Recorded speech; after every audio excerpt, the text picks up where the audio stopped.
Now, I'm pretty sure there are a lot of you out there who are very familiar with the Slenderman, including those who might be watching this video right now. Either for good reasons or for bad, you may know or recognize Slenderman from somewhere. Even if you don't know fully who he is, I can probably guarantee you've heard or at least seen something about him before. He's an icon, like no doubt about it. Slenderman is an icon that pretty much I would feel everyone knows at the very least. I knew about him. You know, child me knew about him. Anyways, yeah, even still to this day, after all those years, he is still relatively popular and people still do talk about him and remember him. And yeah, now what I'm here to talk about is that with that level of popularity, it inspired a lot of countless spin-offs, copies, and even parodies. One of the most notable parodies that I'm sure a good chunk of you in here probably know about, or at least may have heard about it before, is the Slendytubbies series. And to anyone who may not be familiar with that name, or at least have never heard of Slendytubbies before, I would have to imagine that the name would speak for itself, as it is pretty much just Slender Man, but in the Teletubbies universe. The first Slendytubbies game was released back in 2012 by ZeoWorks, which followed a Slenderman-esque scenario where you played as a character exploring a dark forest, collecting 8 different custards, all while being hunted by Tinky Winky, who in this game just takes on the role as Slenderman. Now, at the time, there really wasn't much in terms of lore for the Slendytubbies, and for good reason. One, the game was, again, pretty much just a Slenderman parody or clone with a Teletubbies reskin over it, where instead of the Slenderman creeping up on you with the static effects and all that stuff like you did in the original game, it was Tinky Winky who would actively chase you down, and instead of giving you a static screen, it was instead this really ridiculously loud scream noise that I'm pretty sure a lot of you are very familiar with.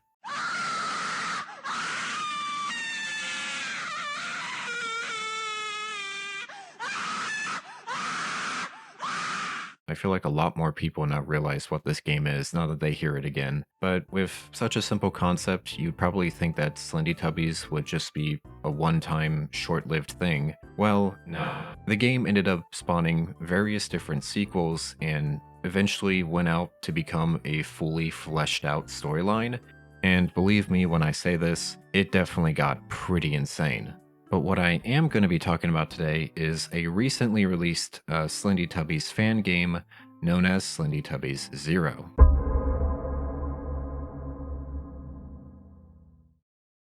Slendytubbies 0 is a reimagining and retelling of the original 2012 game, developed and created by host game studio FT Remis, Sanil, I hope I'm saying your name right, Saniel, okay, sorry, and Renarder. We're thrown into the perspective of a character named Ron, as Ron is approaching a door, demanding that someone on the other side of it to open. After receiving no response, he breaks it down, only to find the room is completely empty. He calls out to a character known as White, wondering where they ran off to, and then from here, Ron begins to explore the room, commenting on the various different surroundings. White's diary? Any wisdom inside?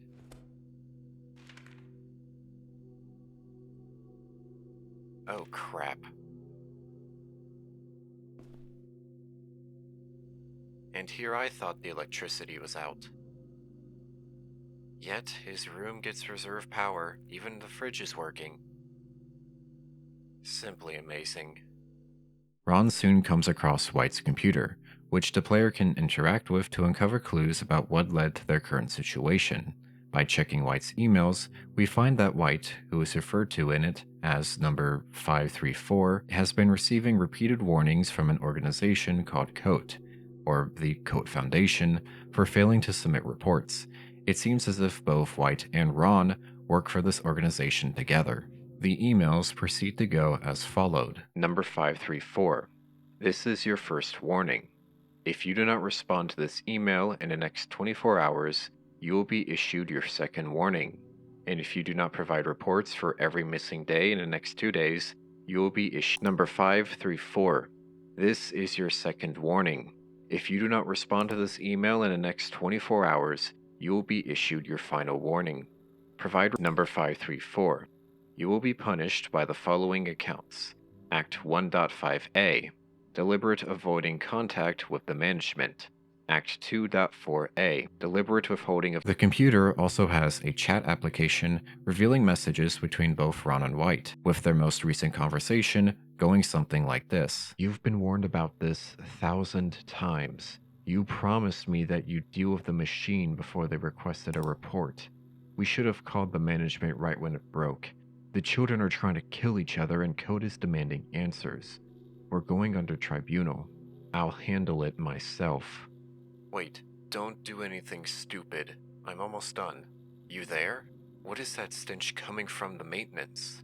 Are you an idiot? Open the door. I'm going to break it down if you don't unlock it now. After piecing together these details, Ron climbs the ladder out of the bunker and the game now officially begins.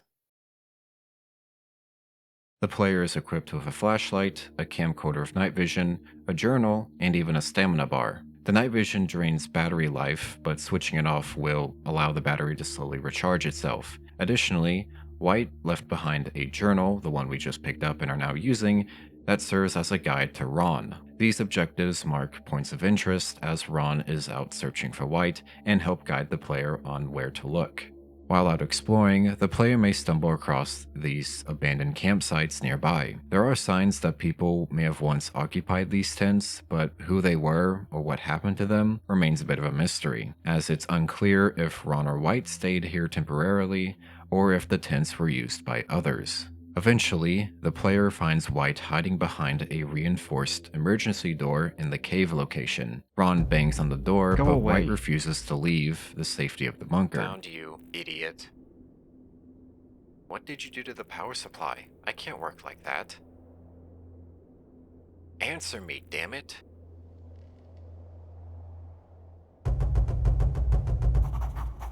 With White refusing to come out from the emergency door, Ron must find a way to restore the power in order to unlock it. This would then kick off the next objective the player needs to complete, which is fixing the power supply. As Ron explores further into the cave, the game will quickly take a bit of a darker turn, as while investigating these caves, the player will stumble across a note and strange hieroglyphs etched into the wall, depicting what we can assume to be the Teletubbies, with one of them crossed out. Things then escalate when Ron reaches an area known as the Loop.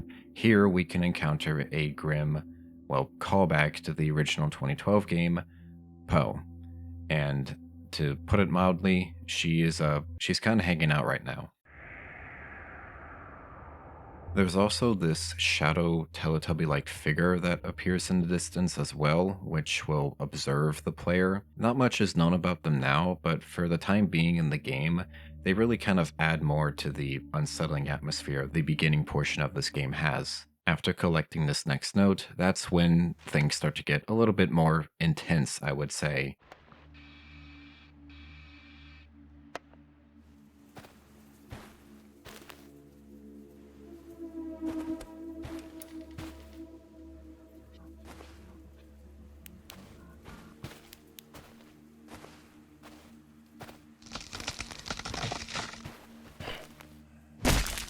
Tinky Winky will proceed to emerge and come after you from behind. Tinky Winky, who is now deranged and wielding a bloodied axe, will begin to hunt the player down as they take notice of him. And this is our first major encounter with Tinky Winky, and while the chase doesn't last too long in this portion, the sudden appearance of Tinky Winky makes it very clear that you are not safe.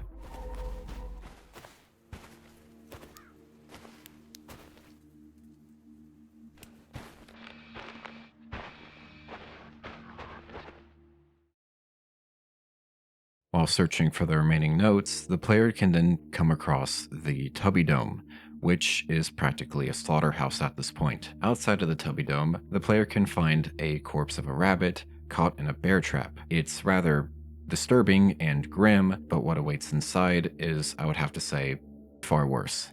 As the player enters the Tubby Dome, they can find the decapitated body of Dipsy, mutilated to the point where his organs are entirely removed from his body.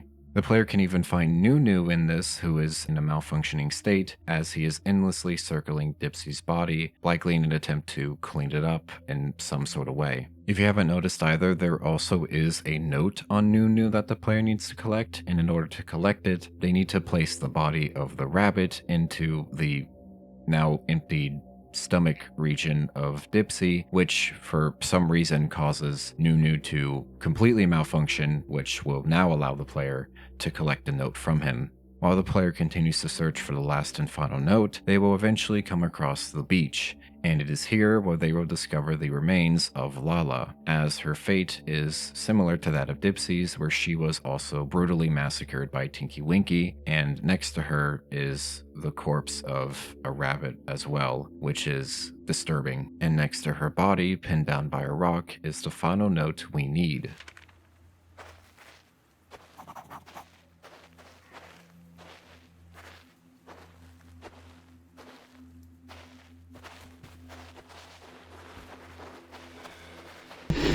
Tinky Winky makes yet another appearance, and the same time as before, you pretty much just try to escape his pursuit and avoid being hit by him whenever he comes after you. And I feel like that's kind of what the day cycle, or at least the day portion of this game, is trying to do. It's trying to teach you how to avoid Tinky Winky's basic attacks and how you can handle him when he's coming after you. Just kind of teaching the player how to deal with Tinky Winky himself.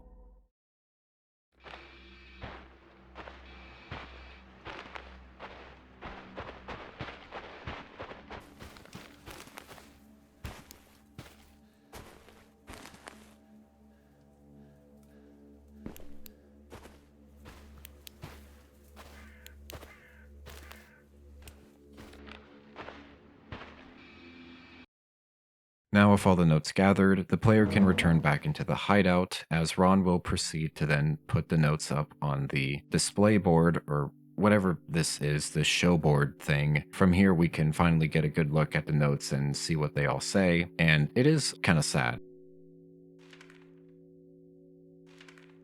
With custom machine broken, I've been feeding the kids my rations. It's been only 3 days and I'm already running low. Those kids are quite ferocious. Never thought that pink goo was so nutritious. 5 days in, the rations are gone, so I lent the kids some hunting tools. Tinky turned out to be a very able hunter. He trapped a rabbit. It made for a great stew. Might have been the best thing I ate since I got here. They tried to suffocate Dipsy while he was asleep. There wasn't any food for 2 days or so, but I didn't think it would come to that. I turned the machine back on despite what Ron said. How are they so hungry? What the hell are we feeding these kids? I hope it wasn't too late. Head hurts. Can't focus on anything. A horrible stench is coming from the custom machine. Am I the only one who noticed it? It is also during this time that Ron had sent an email over to Coat to let them know of the events that are going on, and after some time of sending the email, he got an email back pretty fast, and it goes as followed. Greetings, number 535. Our agents are already on their way. We look forward to your cooperation. If you manage to get the main power source back online, the door to the emergency bunker could be opened remotely. We are bound to inform you, in case number 534 somehow escapes his punishment, responsibility for all violated acts shall be passed on to the next worker. Great, now I have to go to the basement.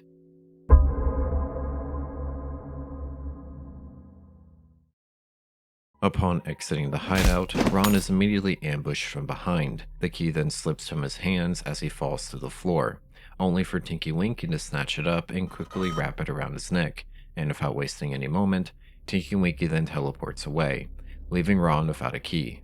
Now the player's objective here is clear: find a way to retrieve the key from Tinky Winky. And they'll get an idea on how to do this, as they will see a bear trap sitting at the entrance to the hideout, and upon trying to inspect it or pick it up, it unfortunately breaks immediately. So it gives the player, or even Ron, an idea on how to deal with Tinky Winky. Now, locating a usable bear trap in this scenario is honestly a lot harder than you might think it is, because They're pretty much scattered all around the environment, and I mean, literally everywhere you will find a bear trap of some sort.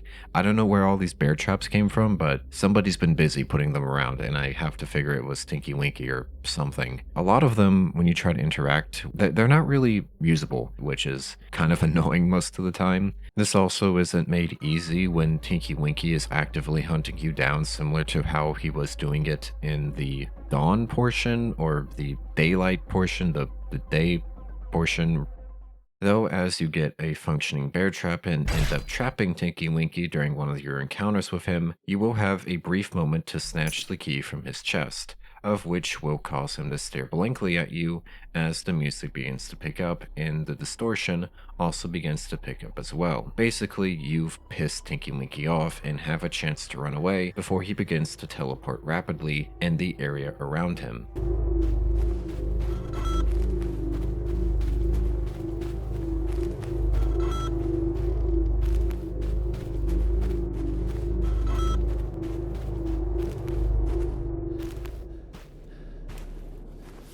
And now, with the key in hand, Ron can now enter the storage basement. Upon entering the basement, Ron makes a comment about how there is a very foul stench coming from it. Oh, the stench is so bad down here. The basement is covered in darkness as the player makes their way through it, until eventually they reach a stairwell which goes on down for a relatively long time until eventually it comes into a very dimly lit hallway. As the player makes their way down the hallway, they will notice that their camera will start to get distorted as they reach the end of it, and upon looking left and pulling out the camera, they will notice that there are two white eyeballs staring right at them from the dark room. Though, upon turning on the night vision, however, the camera will get immediately distorted as the white eyeballs will proceed to disappear right afterwards. After traversing through the corridors, the player will eventually enter a massive chamber room, and notice that there are various different objects suspended in the air, drifting weightlessly as if gravity itself is non-existent. The player also noticed that they are not alone in this room either, as they can find more of the white glowing eyes staring at them from a distance behind the shelves, and upon approaching them they can actually get a better glance as to what these white glowing eyes are from, and they can see that it is from another shadow-like Teletubby, noticeably different compared to the other shadow Teletubby we've seen previously in the game. As a matter of fact, you can actually find that previous shadow Teletubby in this area too, only instead if you approach it, it won't disappear and will actually just cause your camera to distort a lot, so kind of indicating that you can't really get near them this time. Nearby, however, the player can find another path that leads into a dark crawl space where a glowing custard resides, and as Ron tries to squeeze through, there is the unsettling presence of another shadow Teletubby that we can notice in the distance, watching the player as they make their decision on whether or not to pick up the custard. If the player does pick up the custard, the screen will abruptly flash with an image of Poe, at least I think it's Poe, accompanied by some sort of scream or distorted noise or whatever, before the game then abruptly resets, causing the player to restart the whole process once again. But to prevent this from happening again, the player can just simply turn on the night vision on the camera and just approach it. Though this time, as the player picks up the custard now, they're met with a momentary flash of what looks to be, what am I saying? No, they are eyeballs. They're eyeballs looking around for a brief moment or two, and as the eyeballs disappear, the player will notice that the crawl space back has been completely sealed off, trapping them in this hallway. With no choice but to proceed, the player will move through the seemingly endless corridor until suddenly, without warning, Poe herself, at least I think it's Poe, lunges from the shadows as they proceed to force the player into a chase sequence. It is during this sequence that players must navigate through the various different corridors and rooms, having to avoid Poe's pursuit while also having to contend with the many different Shadow Teletubby creatures that are also going to appear during this chase. In order to leave or escape, you must find a crawl space, and after the player does find a crawl space and gets through it, they will then get flashed with the eyeballs that were seen before, and now this time, as the player looks back, they will see that the crawl space is again sealed up, but by boxes this time. Further down, the player can then hear faint sobbing echoing throughout the nearby room.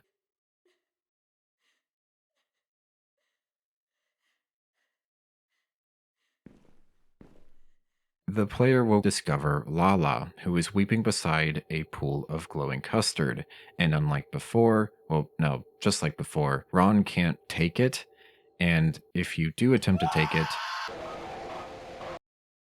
now, upon closer examination, the player may be able to notice that there are strange floating fragments seen within this custard. If you happen to think about it, these are likely the parts needed to repair the fuse. The word give then appears over Lala if the player happens to hover their mouse over them, indicating that the player may need to trade something in order to get their hands on this custard.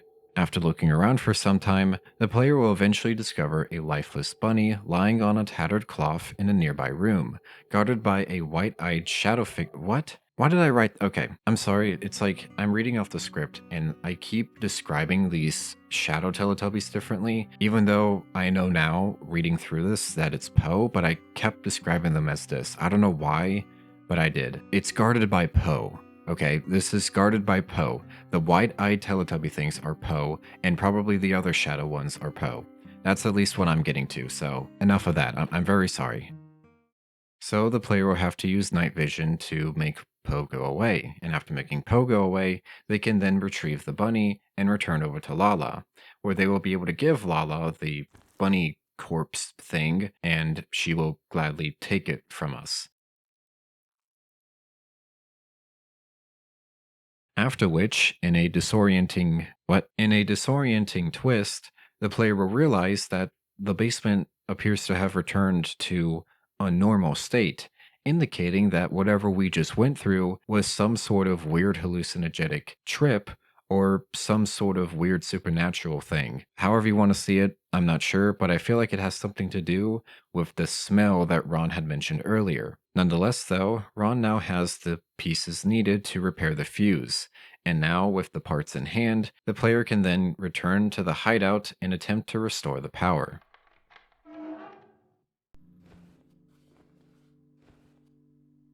It ain't pretty, but it will do. Time to fix that hunk of junk.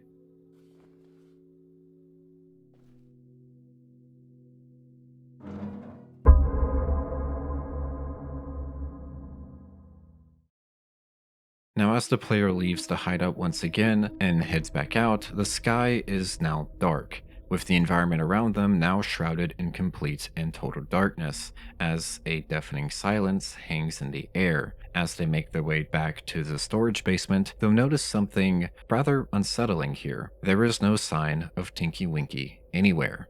And while this might seem like a relief to some people, you have to understand that this is a horror game, and the fact that the killer who has been actively hunting you down throughout the entirety of the game suddenly stops hunting you down for whatever reason, that usually isn't a good sign.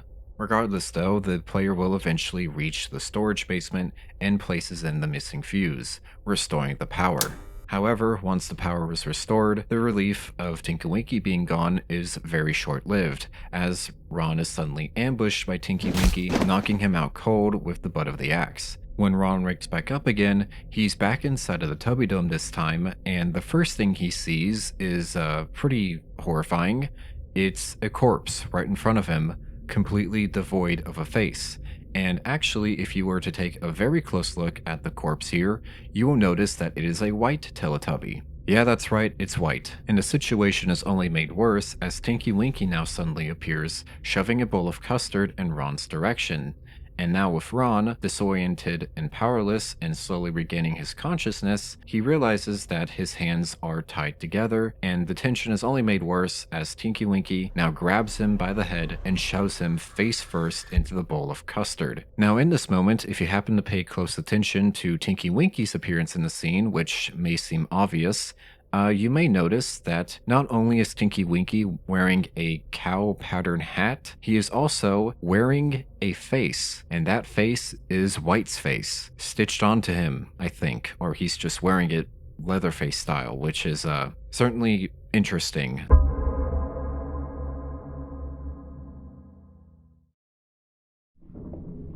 Ron then wakes up in a dark, surreal environment with a checkerboarded pattern stretching across the floor beneath him endlessly, and a ring-like formation thing, whatever this is, spins all around him. As he regains his bearings, the player will realize something about them, which is the ring is just made up entirely of eyeballs. It's kind of like a red light, green light thing, where you have to run through the dark environment as the eyeballs will spin around you, and there will be this little melody that plays, and when it's red light, the melody will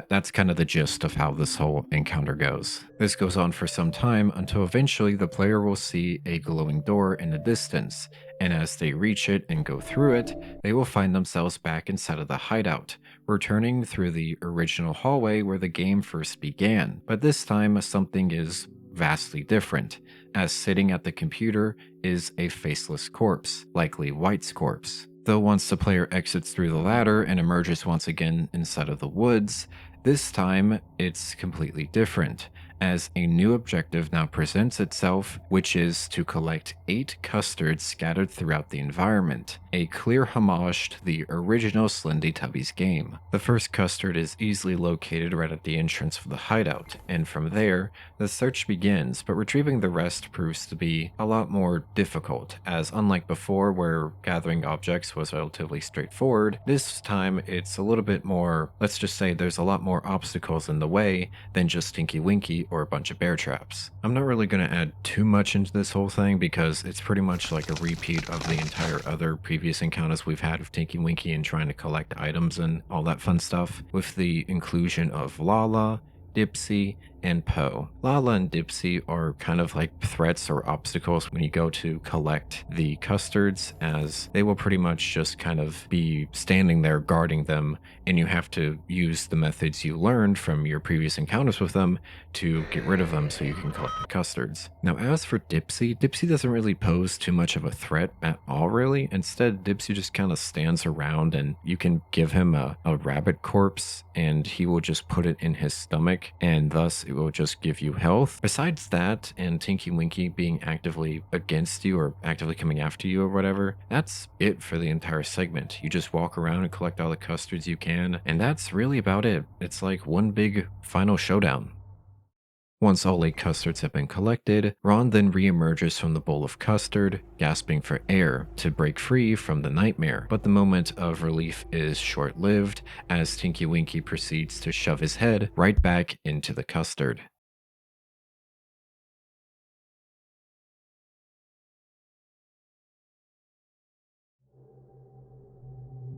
This time, a white orb appears in the distance, and as the player runs towards it, the orb will abruptly sink into the ground, only for another to rise further away. And it's like this for the entire segment throughout this portion, or whatever you want to call it, because you just run to the orbs and they disappear into the ground, and another orb will appear in the distance. Eventually, it'll get to a point where there will be 2 orbs that appear. You'll follow it up by then reaching the Tubby Dome, but however, the Tubby Dome's entrances are blocked off, so you're forced to go up on the top, but you probably should have noticed that by now because there is an orb that will lead you to the top, and upon entering the Tubby Dome, you realize that there is an orb on the other side, but there's also another Shadow Teletubby thing. This one is a lot different than the other two because for one thing, it's completely blacked out, and the only real things you can see about it are its teeth or mouth or whatever it is, and the TV head on its stomach. You basically have to avoid this guy because if he does end up catching you, he will just restart everything. He also isn't really fast either. He kind of just walks very stalkishly to you, which I guess makes it easier to avoid him. Once you do reach the orb near the door, it will materialize into an axe. Suddenly, we're just transported back into what we can say is the normal Tubby Dome, but this time the screen is tinted a crimson red or some sort of reddish color, and an axe is placed into our hands. And from this, we can assume that we now take the role as the killer. This idea is only really reinforced as we are given a new ability by holding the spacebar, of which causes everything to turn pitch black except for the outline of a character running around in the distance. Once we get closer to this character, we will realize that it is Tinky Winky and that we've practically taken the role of Tinky Winky in this situation, where we are now holding the axe and Tinky Winky is just the player in this scenario. Though trying to approach Tinky Winky and hit him with the axe is a little bit difficult because there are moments where if he catches you when you come after him, he will proceed to disappear and teleport farther away. Then finally, after you strike Tinky Winky about 3 different times, the screen will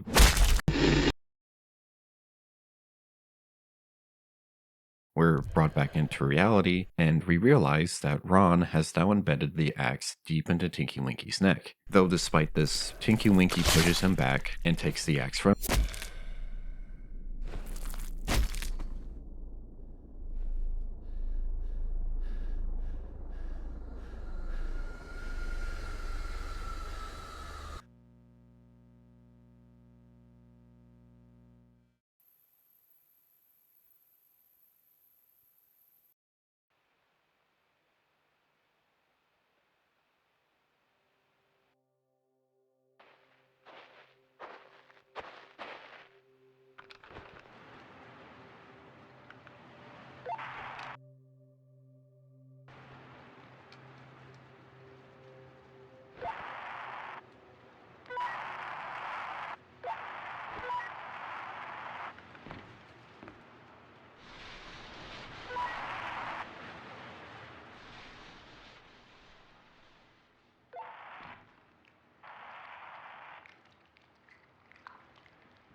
Slendytubbies 0, I think, is one of those remasters that really did hit home with being a great remaster and retelling of the original game. When you get these remasters like this, you tend to have a chance at whether or not they're going to be really good retellings, or have a chance of them not being really great retellings at all, or maybe somewhere in the middle, I don't know, but I feel like this remaster and retelling of the whole Slendytubbies 0 thing, it did a really great job at making its own storyline and turning a Slenderman parody into its own fully fledged thing, which was, I have to say, really impressive. So good job on the people who did this, who contributed to this, because you guys did amazing with this entire experience. I love that the game was divided up into different sections where you could see that this all transpired in practically an entire day. When you first started, it was daytime, and once the game was coming to a close, it was nighttime. At least that's what I think. It seemed like it was transpiring throughout an entire day. I feel like this game did a really great job just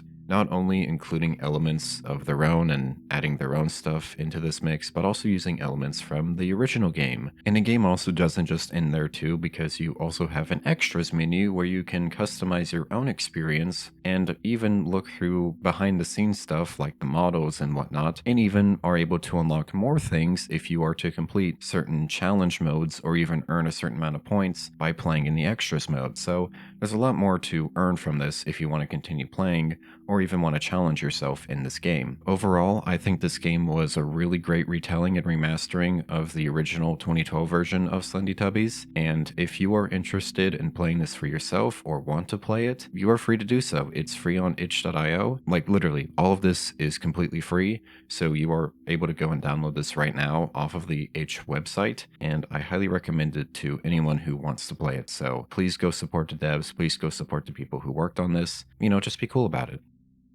That's about it for this video. I hope you guys enjoyed it. If you did, please leave a like and subscribe if you haven't already. I know this video is probably a late one. I haven't really been posting a whole lot lately, and I apologize for the lack of videos, but I will try to get myself back on my feet here soon, and hopefully I can get more stuff out for you guys from here on. So, thank you guys so much for all your support. It really means a lot, and I will see you guys next time.